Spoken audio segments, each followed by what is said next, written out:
Bago ang lahat, luma muna. Ng 2019, ang top 3 prospect nun sa college ay nasa Duke. Si RJ Barrett, Zion Williamson, yung ikatlo si Cam Reddish. Si Zion at si Barrett nagpapalitan yun sa 1 and 2 sa Rivals, ESPN at 24/7 Sports. Si Reddish yung unanimous na nirank sa lahat ng sports website bilang number 3. Ng 2019 NBA draft, pumatak siya sa number 10 sa Atlanta Hawks. Na unang napili sa kanya yung kanyang ka-teammate ngayon, si Jackson Hayes, na freshman galing Texas. Ang number 9 naman si Rui Hachimura na junior galing Gonzaga, ang isa din sa best college player nun. Bilang number 3 behind Zion at RJ Barrett, iniwasan din siya noon ng Suns na kinuha naman si Jarrett Culver na tinrade din papuntang Minnesota kapalit ni Cam Johnson. Si Culver ngayon nasa G League. Yung pagkakapili kasi kay Cam Reddish, palaisipan din dahil nga top 10 pick yun. Hindi naman siya kailangan ng Atlanta noon dahil nakuha na nila si DeAndre Hunter na national champion galing sa Lakers trade via New Orleans. Parehas silang small forward ni Hunter. Ang nag-engage pa ng trade na yon, Atlanta pa mismo para makuha nila si DeAndre Hunter ng mas maaga. Bukod pa na nandun din sa draft class na yon si Ja Morant. So ano nga ba nangyari kay Cam Reddish? Bakit hindi naging star player katulad nung ibang mga kabatch niya sa 2019 NBA draft? Gaya ni Morant, Zion, Garland or kahit nagkaroon ng magandang role tulad ni Cam Johnson, Barrett, Jordan Poole, DeAndre Hunter, Tyler Hero at Keldon Johnson.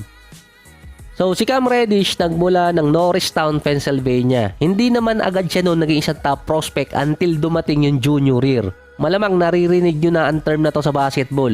Positionless. Yun kasi ang paboritong term ni John Calipari ng Kentucky. Actually, normal na sa kanila magkaroon din naman ng increase sa height mula freshman hanggang senior year. Naiba lang yung kay Cam Reddish dahil originally point guard talaga si Reddish mula freshman hanggang senior year. Kahit pa tumangkad siya nun mula 6'2 hanggang naging 6'7 or 6'8. Naging kakampi pa niya noon si Mo Bamba sa kanyang sophomore year. Hindi siya nagpapalit ng primary position noon. 2 beses pa dapat siya maglalaro sa junior national team. Under 17, hindi natuloy yun dahil nagkaroon ng injury. Kaya naglaro siya para sa under 19 na nakakuha naman ng bronze medal noong 2017 World Cup sa Egypt. Ang may handle ng junior team, si John Calipari. Ang build ng kanyang team, positionless basketball base sa kanya. Pero makikita nyo naman sa roster, meron naman talaga mga point guard. Pero si Reddish, ang ginawa talaga niyang starting point guard nun. Ang sabi pa nga ni John Calipari, rare breed ng blue chip talent na kaya maglaro ng 5 magkakaibang position kapag nasa loob ng court. Dahil next 5 years, gano'n na mangyayari. Ito yung binanggit niya noong 2017. Bumalik din sa senior year si Reddish na nag-average siya ng 22 points at 5 rebounds per game. Naging Mr. Basketball ng Pennsylvania, naging part din ng McDonald All-American, Jordan Brand at Nike Hoop Summit. Dito naman pumasok yung recruitment. Ang nakuha top prospect noon ng Kentucky, si Keldon Johnson. Tapos si Tyler Hero, may kasama pang 3 yun. Si Cam Reddish nakuha ng Duke. Dahil noon, pinagbawalan ng NCAA si John Calipari na bigyan si Reddish ng kahit anong comment or tawagin man lang niyang prospect. Dahil nung mga time na yon, nire-recruit na talaga ni John Calipari itong si Cam Reddish na mapunta sa kanila.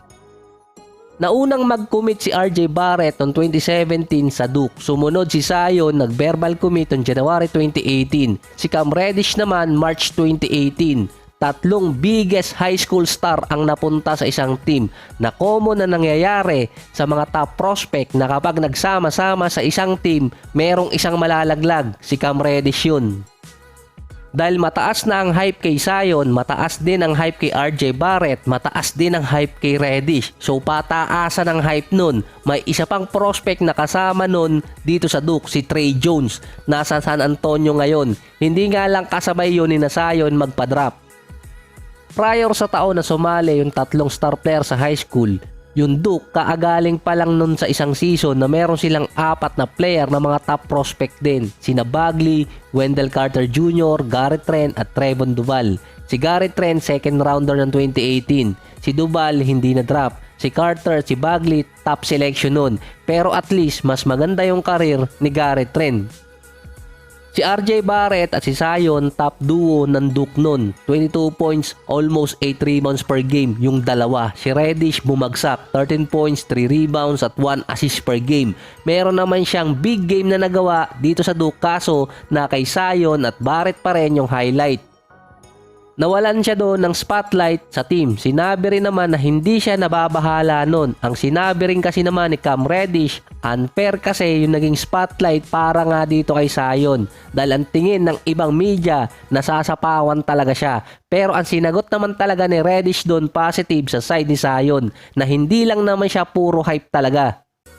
Ang sa pang tinurong dahilan doon, dahil nga nung kasama niya si Zion at si RJ Barrett, na bago kasi ang role niya. Hindi naman talaga siya shooter, kundi isang point guard. Napunta kasi ang role na yon kay Trey Jones. Dalawa agad ng option na papasahan doon ng bola. Either si RJ Barrett or kaya si Zion. Third option lang itong si Cam Reddish, na wala din siya sa kanyang comfort zone.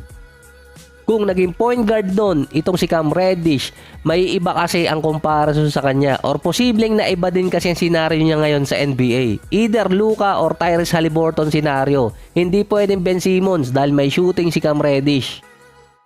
Yung pagkakataon sana na yon ay kung pinili niyang Team Kentucky dahil available ang point guard position doon, at siya din ang magiging top prospect na nakuha ng Kentucky nung season na yon.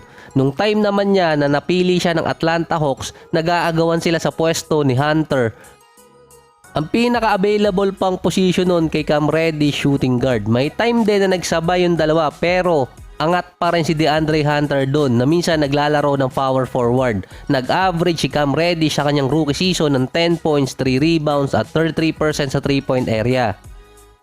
Nang sophomore year naman, nag-average siya ng 11 points per game, at itong si Hunter naman nasa 15 points per game. Pareho din sila noon nagkaroon ng injury at matagal din nawala. Hanggang 2022 season, si Cam Reddish na trade papuntang Knicks. Ang naging problema pa noon yung rotation, dahil sabi nga noon ni Coach Tom Thibodeau, hindi naman niya alam na iti-trade ng team na makuha si Reddish na complete rotation na sila.